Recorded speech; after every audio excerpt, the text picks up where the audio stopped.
ಅಶ್ಲೀಲ ವಿಡಿಯೋ ಬಹಿರಂಗ ವಿಚಾರವಾಗಿ ಹಾಸನ ಸಂಸದ ಪ್ರಜ್ವಲ್ ರೇವಣ್ಣರನ್ನ ಪಕ್ಷದಿಂದ ಅಮಾನತುಗೊಳಿಸಿ ಜೆಡಿಎಸ್ ಮಂಗಳವಾರ ಆದೇಶ ಹೊರಡಿಸಿದೆ. ಪಕ್ಷದ ಕೋರ್ ಕಮಿಟಿ ಸಭೆಯ ನಂತರ ಜೆಡಿಎಸ್ ರಾಜ್ಯಾಧ್ಯಕ್ಷ ಎಚ್.ಡಿ. ಕುಮಾರಸ್ವಾಮಿ ಅಮಾನತು ನಿರ್ಧಾರ ಪ್ರಕಟಿಸಿದ್ದು, ರಾಷ್ಟ್ರೀಯ ಅಧ್ಯಕ್ಷರಿಗೆ ಶಿಫಾರಸು ಮಾಡಲಾಗಿದೆ ಎಂದು ಹೇಳಿದ್ದಾರೆ. ಇದಾದ ಕೆಲವೇ ಕ್ಷಣಗಳಲ್ಲಿ ಪ್ರಜ್ವಲ್ ಅಮಾನತು ಮಾಡಿ ಜೆಡಿಎಸ್ ಪ್ರಧಾನ ಕಾರ್ಯದರ್ಶಿ ಕೆಆರ್ ಶಿವಕುಮಾರ್ ಆದೇಶ ಹೊರಡಿಸಿದ್ದಾರೆ.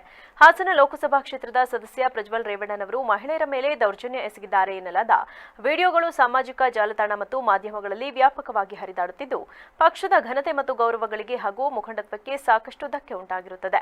ರಾಜ್ಯದಲ್ಲಿನ ಪ್ರಸ್ತುತ ಕಾಂಗ್ರೆಸ್ ಸರ್ಕಾರ ವಿಡಿಯೋಗಳ ಬಗ್ಗೆ ತನಿಖೆ ನಡೆಸಲು ಎಸ್ಐಟಿ ರಚಿಸಿದ್ದು, ತನಿಖಾ ತಂಡವು ಕಾರ್ಯಗಳನ್ನು ಪ್ರಾರಂಭಿಸಿದೆ.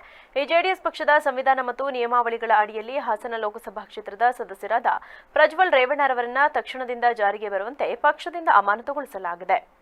ರಾಷ್ಟ್ರೀಯ ಅಧ್ಯಕ್ಷರ ಅನುಮೋದನೆಯಂತೆ ಈ ಕ್ರಮ ಕೈಗೊಳ್ಳಲಾಗಿದೆ ಎಂದು ಆದೇಶದಲ್ಲಿ ತಿಳಿಸಲಾಗಿದೆ. ಅಶ್ಲೀಲ ವಿಡಿಯೋ ಸಂಬಂಧ ಈಗಾಗಲೇ ರಾಜ್ಯ ಸರ್ಕಾರ ಎಸ್ಐಟಿ ರಚನೆ ಮಾಡಿದ್ದು, ತನಿಖೆ ಪ್ರಗತಿಯಲ್ಲಿದೆ. ಈ ಮಧ್ಯೆ ಪ್ರಕರಣದ ವರದಿಯನ್ನ 3 ದಿನಗಳಲ್ಲಿ ಆಯೋಗಕ್ಕೆ ಸಲ್ಲಿಸುವಂತೆ ಕರ್ನಾಟಕ ಡಿಜಿ ಐಜಿಪಿಗೆ ರಾಷ್ಟ್ರೀಯ ಮಹಿಳಾ ಆಯೋಗ ನೋಟಿಸ್ ನೀಡಿದೆ. ಇಷ್ಟೇ ಅಲ್ಲದೆ ಪ್ರಕರಣದ ಬಗ್ಗೆ ಕ್ರಿಮಿನಲ್ ತನಿಖೆಗೆ ಸೈಬರ್ ಕ್ರೈಂ ವಿಭಾಗಕ್ಕೆ ರಾಜ್ಯ ಮಹಿಳಾ ಆಯೋಗ ಪತ್ರ ಬರೆದಿದೆ. ವಿಡಿಯೋಗಳು ವೈರಲ್ ಆಗದಂತೆ ತಡೆಯಲು ಕ್ರಮ ಕೈಗೊಳ್ಳಬೇಕು, ಮಹಿಳೆಯರ ರಕ್ಷಣೆ ವಿಚಾರವಾಗಿ ಕ್ರಮ ಕೈಗೊಳ್ಳಬೇಕು ಎಂದು ಆಯೋಗ ಹೇಳಿದೆ.